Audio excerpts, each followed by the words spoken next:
محمد اقبال 12-13 ساله بچه او قدر در این بوره ما را گناهگار کردن نمیتونیم. اساسا گناهگار پدرش ای نهضت اسلامی ای.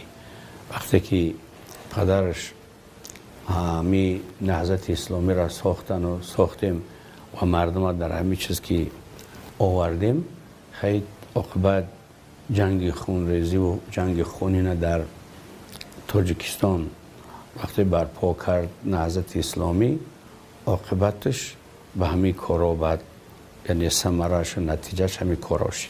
یعنی همین بد اخلاقی محمد اقبال، خب با نرکوبیزنس گرفتار شدن بعضی دیگرها، نرکمان شدن بعضی دیگرها، تجاوز شدن بعضی زنها و دخترهای تاجیک در افغانستان به چشم می رسید. همه سببش همین نهضت اسلامی است. هیچ یک